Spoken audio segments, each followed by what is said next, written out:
Olá, minhas queridas alunas, meus queridos alunos. Vamos dar sequência ao estudo do tema da Teoria Geral dos Recursos. Já tratamos aí da parte introdutória dessa teoria, vimos conceitos, justificativa, falamos dos efeitos, né, que decorrem tanto da interposição como do julgamento dos recursos. E agora a gente vai falar sobre juízo de admissibilidade, juízo de mérito e sobre os princípios, alguns princípios do sistema recursal, ok? Então vamos lá. Sobre juízo de admissibilidade, o que a gente tem que entender aqui e lembrar, né? Porque na verdade, quando existe...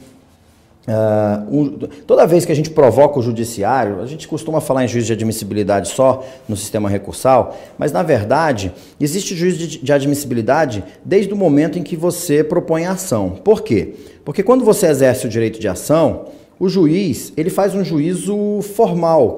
Estão presentes as condições da ação? Se sim, ele recebe a inicial e determina a citação do réu. Se não, ele indefere a petição inicial, né? E esse juízo é um juízo que pode levar à extinção do processo. Agora, se ele exerce um juízo positivo de admissibilidade, o processo vai seguir em frente e lá na sentença ele vai fazer um juízo de mérito, que pode ser positivo ou negativo, tá? Agora, se ele fizer um juízo de admissibilidade negativo, não vai haver juízo de mérito, porque o processo já vai ser extinto. A mesma coisa acontece com o sistema recursal. Eu tenho um juízo de admissibilidade que serve para quê? Para eu aferir a presença dos pressupostos recursais, dos requisitos de recorribilidade, como alguns chamam, tá? Requisitos de recorribilidade.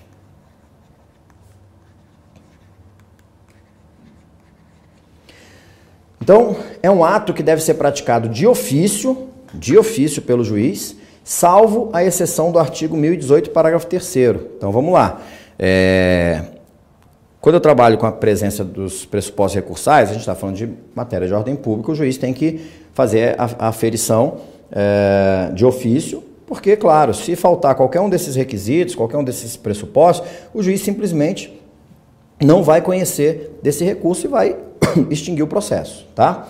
Só que existe, no caso do agravo de instrumento, então você está aqui, o processo está correndo aqui embaixo, o juiz vai e profere uma decisão interlocutória, você vem aqui no Tribunal de Justiça e entra com um recurso de agravo de instrumento. Agravo de instrumento. Então, nesse agravo de instrumento, você vai juntar ali cópia de peças obrigatórias, né, do processo, e você vai... você tem a obrigação de, no prazo de 3 dias, então você interpôs, a decisão interlocutória foi aqui foi o agravo. Você tem até 3 dias, para quê? Para comunicar ao juiz aqui embaixo,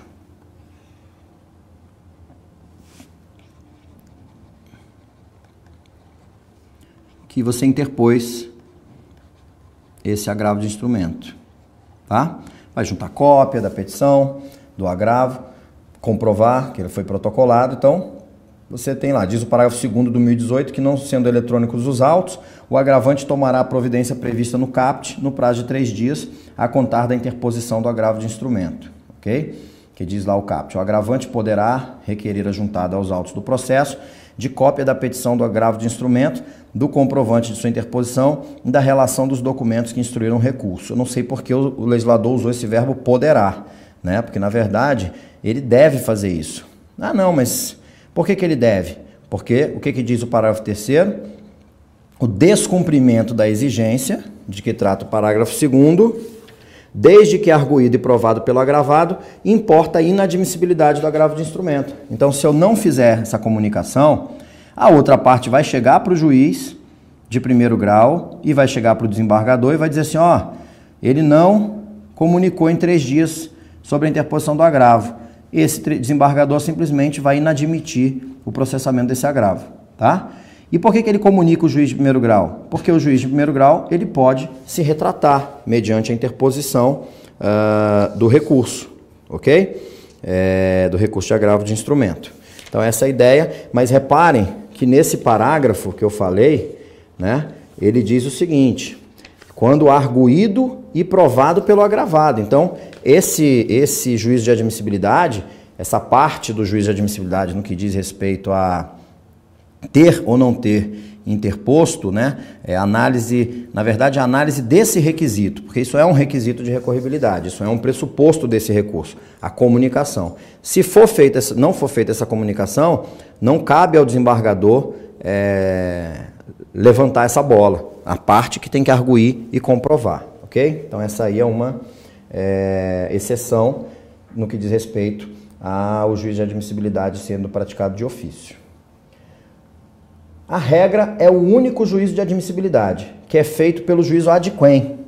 Isso é mudança do novo código, né? A regra do Código 73 era o duplo juízo de admissibilidade, às vezes acontecia até o triplo juízo de admissibilidade, porque sempre, até por uma questão de facilitar o processamento, o recurso ele é interposto perante a autoridade que proferiu a decisão. Aí ele proferiu a decisão, o que vai acontecer?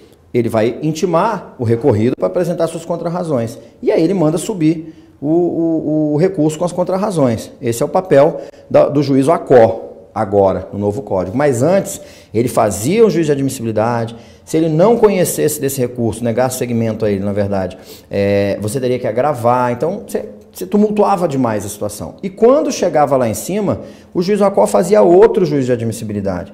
Então, na verdade, para que dois juízes de admissibilidade? Se o negativo no juízo ACO era mais um recurso para julgar, com seus requisitos próprios de recorribilidade, e se, mesmo que o juízo ACO faça um juízo positivo, no juízo ad quem vai ter que ser feito novamente esse juízo, que pode ser negativo. Então, melhor jogar logo para cima. Mas os ministros do Supremo e do STJ não gostaram dessa mudança, e no Brasil, quem decide a lei não é a lei que vai ser aplicada aos cidadãos jurisdicionados, eleitores, legitimados, não é o legislador. No Brasil, o legislador diz A e o judiciário diz que é B, então vai ser B. Então, no Brasil, o que aconteceu? Os ministros do Supremo se reuniram, pressionaram o legislativo e do período de vacatio legis do nosso Código de Processo Civil, que foi aprovado em 2015, mas entrou em vigor em 2016, ele já sofreu a primeira emenda, né, que foi com a Lei 13.256 de 2016, e esse primeiro remendo no Código de Processo Civil foi simplesmente para pegar essa regra do juízo único de admissibilidade e voltar atrás, fazer com que fossem realizados dois juízos de admissibilidade no que diz respeito ao julgamento do recurso especial e do recurso extraordinário. Então, temos hoje juízo único de admissibilidade lá no juízo ad quem, e no caso do RESP e do RE, você ainda tem um duplo juízo de admissibilidade, ou seja, eu vou interpor o recurso extraordinário e o recurso especial perante o presidente do Tribunal de Justiça ou do Tribunal Regional Federal, presidente ou vice-presidente, conforme os regimentos internos, e vai ser feito um juízo de admissibilidade. Sendo negado segmento a esse recurso, eu vou ter que agravar. Vai haver um outro recurso, que é o agravo em RESP e o agravo em RE, tá? Juízo de admissibilidade negativo, quando eu tenho ausência de um ou mais requisitos de recorribilidade. Esse juízo, ele deve ser explícito. Eu tenho que dizer qual é o requisito que está faltando, porque dessa negativa eu vou poder recorrer, tá? Se for proferido pelo órgão de interposição, que é o juízo ACO,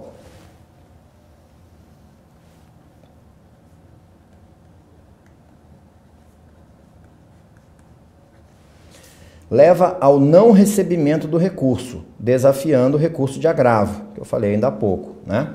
Então, esse não recebimento, normalmente ele vem na forma da expressão nego seguimento. Nego seguimento ao recurso. Porque aqui é um juízo de admissibilidade que não deixa nem o processo chegar lá em cima. Aí eu vou ter o ARESP e o ARE. Proferido pelo órgão competente para juízo, para o julgamento do mérito, que é o juízo ad quem.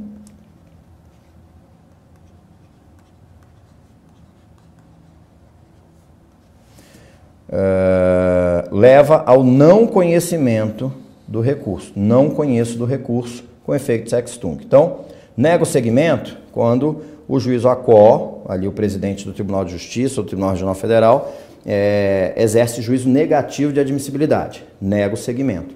Agora, se ele recebe e manda subir, chega lá no juízo ad quem e vai ser feita análise dos requisitos de recorribilidade e entendem que está faltando um ou mais requisitos de recorribilidade. O que acontece?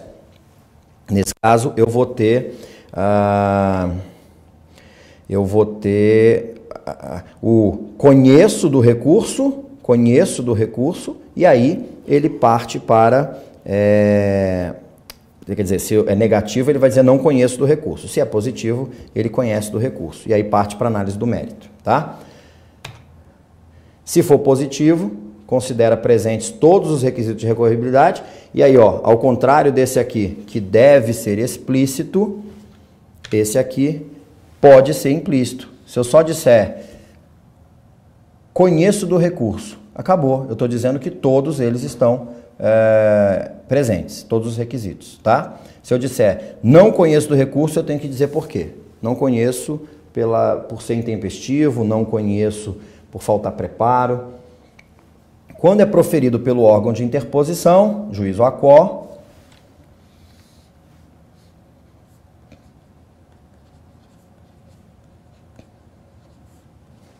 leva ao recebimento do recurso, com o consequente encaminhamento dos autos ao juízo ad quem.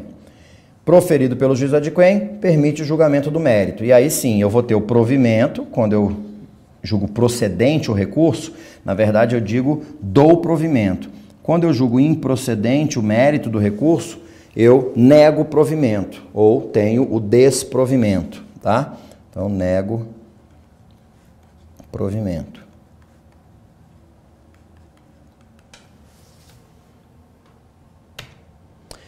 Juízo de mérito análise do fundamento de inconformismo do recorrente. Então, do fundamento. Eu estou analisando o mérito. O mérito tem um pedido, esse pedido tem um fundamento, é uma causa de pedir, né? O objeto do juízo, né, o objeto desse juízo de mérito é a correção de vícios na decisão recorrida, tá? De vício ou de vícios na decisão recorrida. Então, eu tenho que superar a fase da admissibilidade. O juiz verifica a presença de todos os requisitos de recorribilidade e aí ele conhece do recurso. Passo a análise do mérito, conheço do recurso e no mérito dou provimento ou nego provimento. Ele vai dar provimento quando ele reconhecer que existem vícios na decisão, que existem erros na decisão, tá? E que tipo de vício pode haver na decisão? Eu tenho dois tipos de vício, que a doutrina chama de error in procedendo e error in iudicando. O erro de procedimento e o erro de juízo, tá? Então, um vício da atividade, o erro in procedendo é um vício da atividade, tá no plano do devido processo legal procedimental, tá? Se eu tenho aqui a lei dizendo que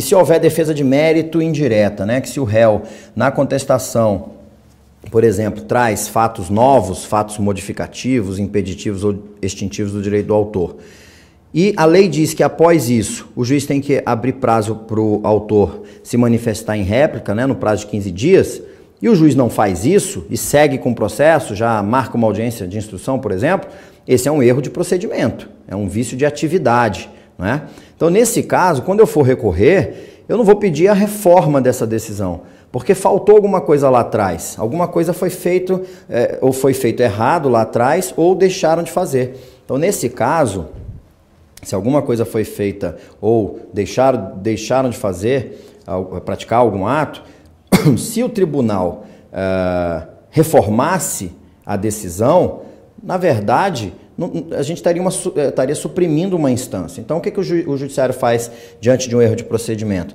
Ele cassa, ele anula a decisão recorrida. E anulando a decisão recorrida, é claro, todos aqueles atos que dependam dessa decisão, que tem fundamento nessa decisão, eles perdem, né,